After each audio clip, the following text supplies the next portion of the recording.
Before exploring what Fourier series are more in depth, let's look at who they came from. Jean-Baptiste Joseph Fourier, it was this droopy man seen below. Fourier was the founder of Fourier series when he was searching for a solution to the heat equation, where the heat equation is an equation made to describe the distribution of heat in a metal. The very simple explanation of how he arrived at this solution is that it was known that simple heat sources behaved in ways that could be represented with sine and cosine functions, so for complicated ones he thought you could just use more of them. Delving into the math of Fourier series. As we can see, the Fourier series and the Taylor series are rather alike. Both are made up of infinitely many small terms, each one smaller than the next. The more terms we have in this series, the more accurately we are able to replicate the original functions or graphs. The primary difference between these two is that one of them, the Fourier series, uses trig oscillating functions to represent the series, while the other relies on the idea that the more similar the differentiated versions of the functions are, the more similar is the original function. Another difference is the fact that there are two infinite sums to the Fourier function as compared to the singular one in the Taylor series. This only works when the Fourier series even converge. To find the first term in the Fourier series, aka the constant, we can take the integral of the series from negative pi to pi. The reason that we can do this is that all the infinite series rely on trig functions that cancel out over this period. For cosine, this will be cancelling out of equal terms, which makes 0, while for sine, it's an odd function and therefore also cancels out. As for finding the a0th term, we can simply take the integral of a0, which will leave us with 2 pi times a0. Following this, if we can take the integral of the Fourier function, we will be left with that exact value previously mentioned. Understandably then, we can simply divide the integral of the Fourier function by 1 divided by 2 pi to the left with solely a0, giving us the constant we were looking for. So we're going to be looking at how to find coefficients for cosine terms. So what you do to a Fourier series is that you multiply everything by cosine m of x, where m is an integer. So you can recall from previous is that the first integral just equals to 0, and the second integral produces two different results depending on what n and m equal. So let's just say that n equals to m. So we can rewrite the integral like this, and then we can use a trig identity in order to simplify everything and get pi times a sub n. In order to isolate a sub n, divide both sides by pi in order to get the coefficient like this. And then we have a situation where n does not equal to m, and you can rewrite the integral using a product to sum trig identity. And then after that, you can use integral properties in order to split everything in half. And you can see here we have cosine of m minus n of times x. And when m, just an integer, minus n, just an integer, that just equals to an integer. And as we've established, the integral from negative pi to pi of cosine of an integer of x just equals to 0. And same thing with m plus n. And then for the third term, we can just use product to sum trig identities again. And we have sine of an integer plus an integer of x. We've already established that that equals to 0. And you can do the same thing with m minus n. In order to find coefficients of sine terms, you just multiply everything by sine of m of x. And then this just equals to 0. As you can just recall, this just equals to 0. And we have another situation where n can equal to m, or they cannot equal to each other. So when you have n equals to m, you can just rewrite everything like this and do some totally trivial engineering math and get the coefficient. And we have a situation where n does not equal to m, and then we could just use product to sum trig identities again. And then just get this, which, as you can recall, just equals to 0.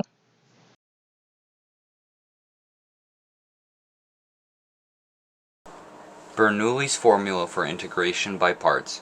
Bernoulli's formula for integration by parts comes in handy when integrating expressions in Fourier series, because most of the time when trying to solve for a n and b n, aka any term of the sine part and any term of the cosine part, you will result in applying the uv integral of v du multiple times, and Bernoulli's formula can save a lot of time. Bernoulli's formula can be seen down here in this part.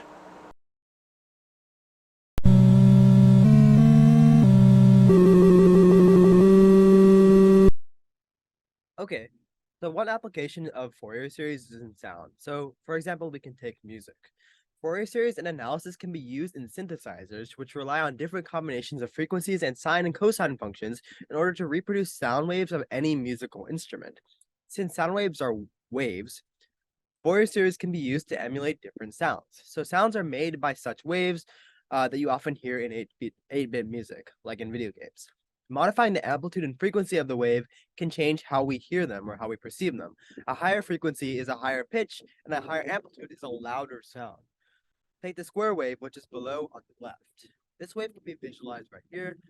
As we add more terms, a Fourier series can turn the trig function, which is on the right, closer and closer to the original function.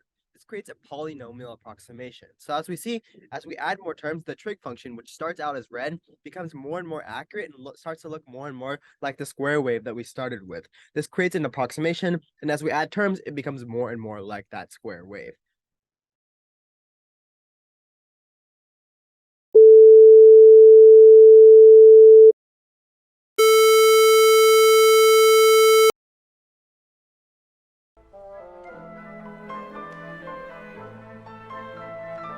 Hi, so now we're going to be doing a Tetris demo, and we're really going to be demonstrating a cool application of Fourier series in music.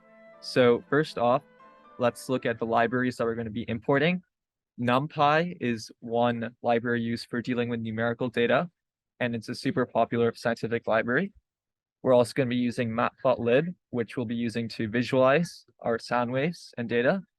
SoundDevice is another library, and that's going to be used just for playing the sound. And then we have other libraries such as Time, IPython, and Librosa. Okay, so those are our listed dependencies. Below we have our plot wave function. It essentially just takes a sample and it will plot it using matplotlib. That sample is generated by this function, generate sine wave. You want to talk about that? Yeah, sure. So basically, this function takes in sample rate, time, frequency, amplitude, and a Boolean that basically says whether or not the sine wave will be plotted. Sample rate essentially means how many data points are sampled per second. So a higher sample rate will yield a more accurate visualization, whereas a lower sample rate might not look good at all. And then we all know what time, frequency, and amplitude are. Those are just what specify our sine wave. We're using frequency in hertz and time is in seconds. As you can see here, we call that function and it uses the plot wave as the Boolean is set to true. So let's run the cell. Oh, actually, we have to run the import cell first. Cool. Okay. I have to run this. And this, there we go. So as you can see, we generate a wave here. If we want to change the frequency, for example, we can just change the third parameter as frequency is the third parameter. Let's say we want to make the frequency 5 instead of 10. We just run that, run the cell, and then there you go. You can see that the graph changes. From that, we made a function called play sine wave. It essentially just creates that wave. It generates that wave that it takes that as a parameter, and it plays that wave back to you in the audio format using SoundDevice, like Audie talked about. It uses 44.1 hertz because that's a frequent audio playback standard, I guess. So here you can see we can play that sine wave right back to us. Cool. There you go. Cool. And now we're going to be introducing the application of Fourier series in sound. So again, we've already done a brief overview of this, but Fourier series are really a novel approach in dealing with sound and sound waves. Much like Taylor series, as we add more terms to our polynomial, our approximation becomes more and more accurate. So below in this cell, we're going to be plotting a sawtooth wave, and we're going to be plotting a number of Fourier approximations, and we can see that as we add more terms, our approximation is going to be better and better. So Nevin can demo that. So as you can see here, we just generate a sawtooth wave, and that's what we call the wave here. Then we generate two Fourier series, one with 10 terms and one with 30 terms, and then we plot them. Let's see what happens when we run this code. So as you can see here, we create a graph, but as we add terms, it gets more and more accurate. This blue function right here is the original saw function, and this green and orange approximations are just approximations. As you can see, the 10-term approximation is not very good because it doesn't use that many terms of the Fourier polynomial. Much like Taylor polynomials, it's not very accurate when you don't have enough terms. As we add terms, we go up to 30 terms, it gets a lot closer to the original function. If we went up to something like 10,000 terms, it would be almost like virtually identical the original function. Next, we're gonna give a little bit of a demo using Tetris audio. So here's a little audio clip from the Tetris song. You want to talk about this? Sure. So now that we've listened to the Tetris sound, we can actually talk about how we can use Fourier series to sort of approximate the Tetris waves. So what we did was we split up this short audio that we just listened to into its constituent notes, and each note represents a periodic function. Although there is some background noise, they're still pretty much periodic. And from this, we can sort of take the Fourier series of each periodic function, each note, and then append them all together. And from that, we add enough terms, theoretically, we should be getting an approximation that we could listen to that sounds almost exactly like what we just listened to. So if we just take a look at the code quickly, you can see that we convert a wave file, which is just an audio file, into an array using NumPy. This array will be able to turn into like visualizations and whatnot. Then we set up the approximations. You can see we have 3 different approximations here. The first one is 40 terms, the second one is 400 terms, and the last one is 10,000 terms. So it's most likely we believe that the 10,000 term approximation is going to be the most accurate. So generally we just get this audio data here, and then we play this series as well as graph it. So let's run that.